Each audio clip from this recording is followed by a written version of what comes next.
Our next speaker is a gentleman named Adam Voith. And once again, in very typical Who Knew fashion, Adam is kind of hiding in plain daylight for the last 4 years here in Nashville. He's a booking agent for a company called the Billions Corporation, headquartered in Chicago. And he moved here a few years ago because he wanted to get away from the hustle and bustle, I guess, of Chicago and came to Music City. Well, you'd think somebody like that probably wouldn't be doing much. Well, as it turns out, he's been doing a lot with some of the biggest bands in the business. Anyone ever heard of a band called Mumford Sons? That's who books them, okay? Anybody ever heard of, well, there's some more. I'll let you, I don't want to steal your thunder. Adam, come on up here.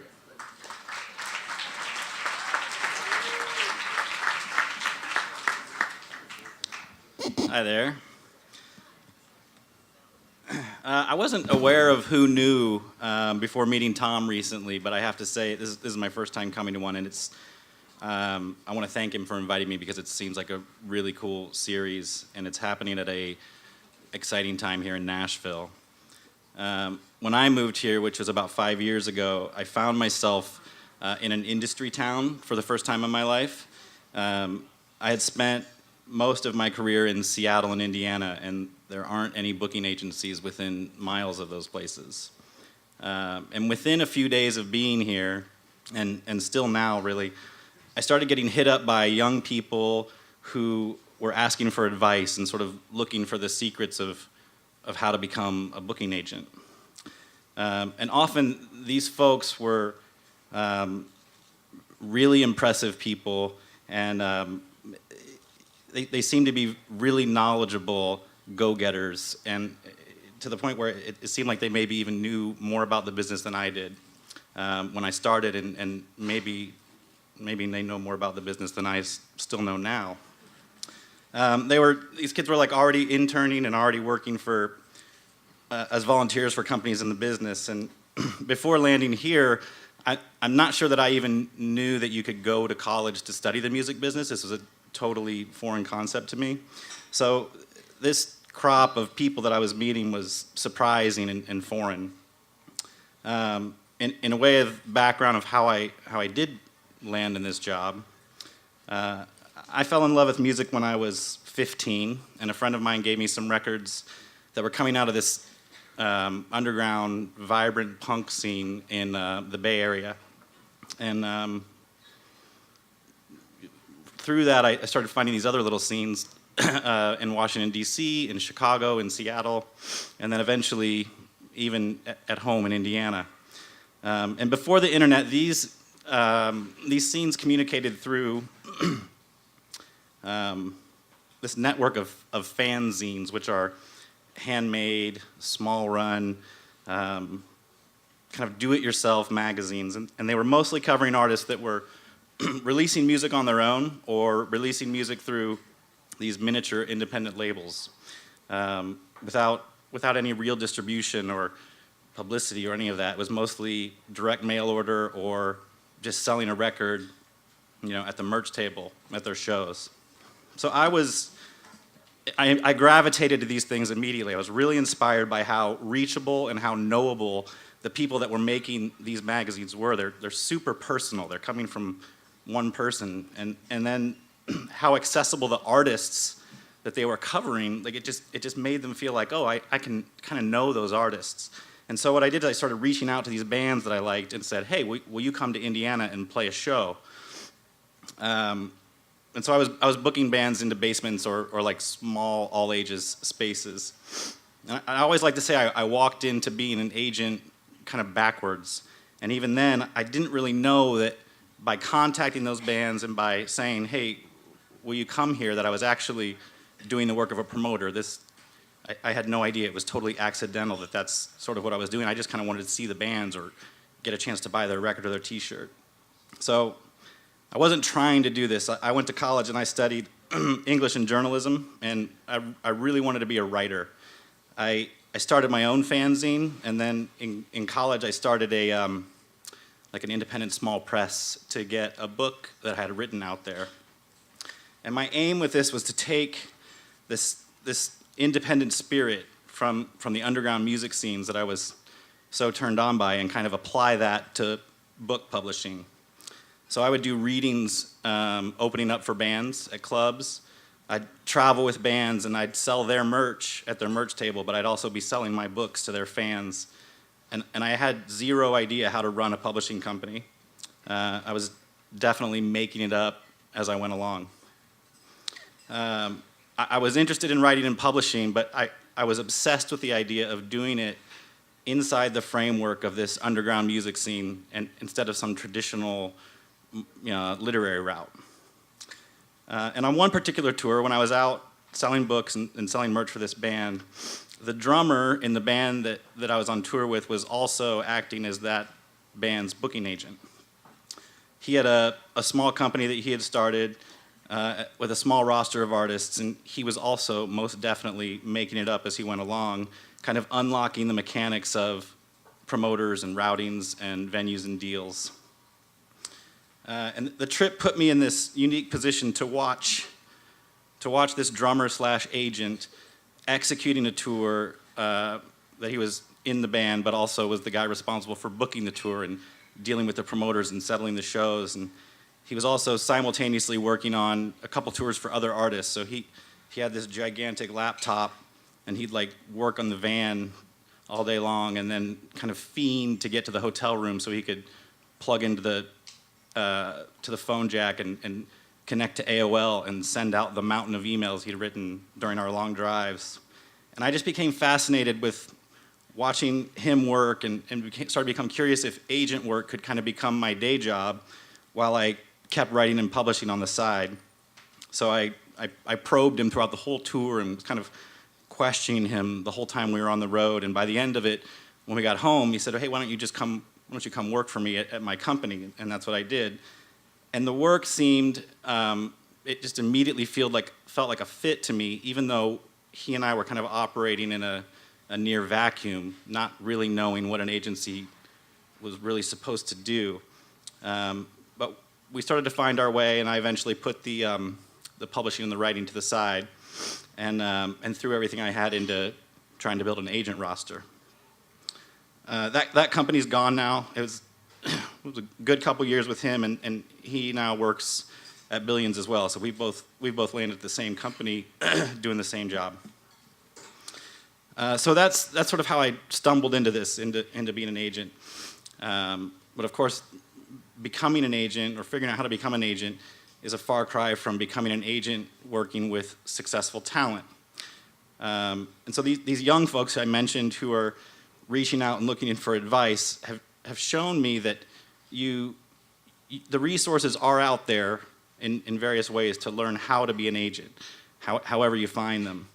But what I hear myself kind of repeating to these folks over and over again is that in this business, it's always been talent that's sort of pushed me forward. It's always been the artist that's led the charge. So I'm not really saying, don't go to college to study the music business. Like, I'm not saying that you should sort of hide on the outskirts of the industry, even though that's sort of what I've done. I'm certain that I could have learned what I do in a sort of more traditional way instead of kind of jumping in trial by fire. But with that being said, I think what I want to say here today, like I do to these folks who reach out, is that if you're on a weirder road or a windier road, there is still a way to find your way into a fulfilling part of this business, maybe just as much as those that are on kind of the more traditional, well-worn paths to it.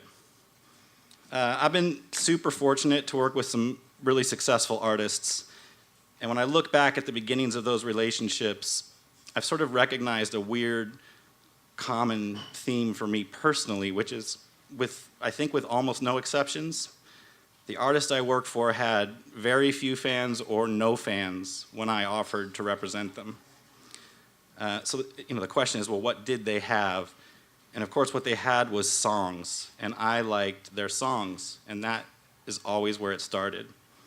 So for me, for this thing to work, there's got to be great songs, and I have to love the songs. In other words, I have to actually trust my own personal tastes, which lead me to the music that I want to work with.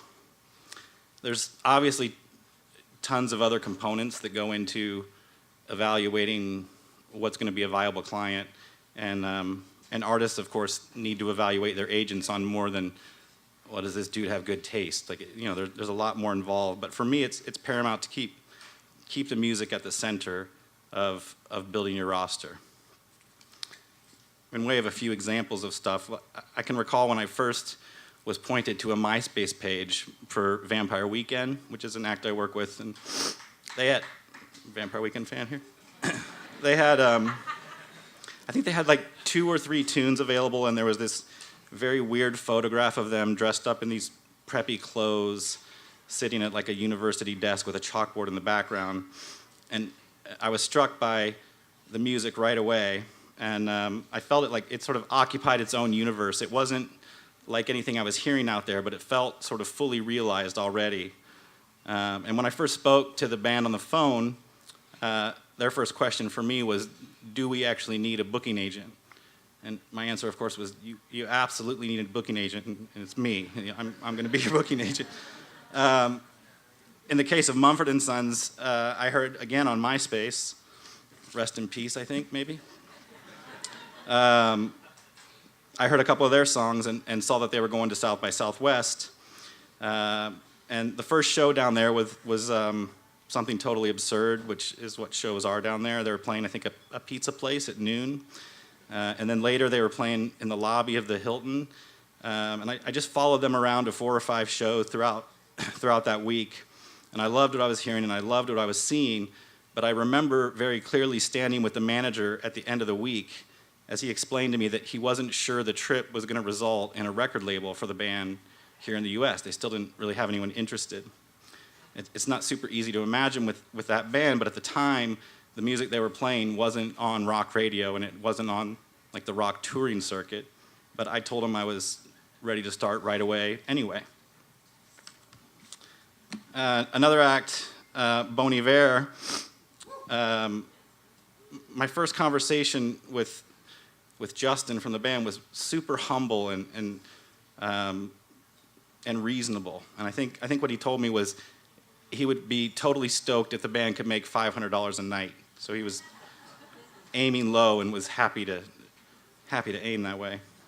So anyway, these interactions, which all came about just because I liked a couple of these songs that these artists made, they reveal little bits and pieces of the things you're looking for in an artist when you're building a roster. It would take, you know, another 10-minute talk to go through all of those, but those are things that you can learn them. You can figure those things out, whatever path you're on. But for those of you that want to get into this business, I would just encourage you to put as much stock as you can into trusting your own, like your actual tastes. What do you like? What are you drawn to? It's a really vast business, and when I look around at artists, agents, managers, labels, etc., who are finding success and fulfillment, I see a common thread running through them based on just simply loving some songs. So yeah, trust your own tastes. Don't be afraid to be highly discerning and rely on that very personal and distinct pull that you feel to the songs. That's it. Thanks. Question for Adam. Question? Yes, sir. Yep. Yes, ma'am. Sorry. It's the hat.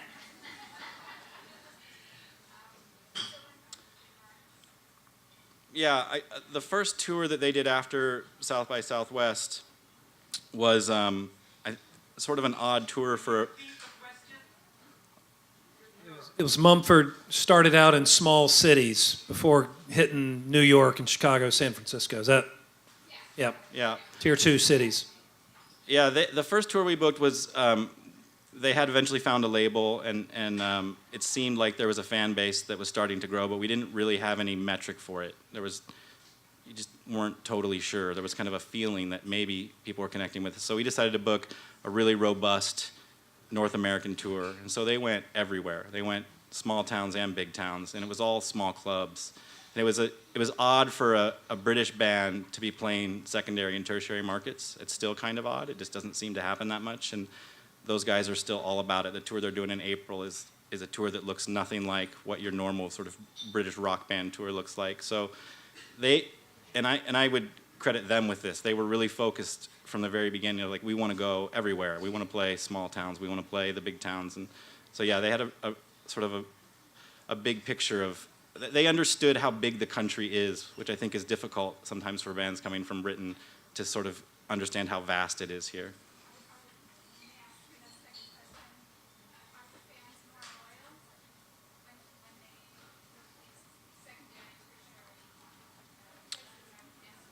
Yeah. Fans more loyal in secondary markets? I don't know if it's that they're more loyal. I just think they're more stoked because they don't get as much. So when you come, I think maybe they're more grateful. And if that leads to loyalty, yeah, I think so. Excellent. Thank you very much, Adam. Thanks. Terrific.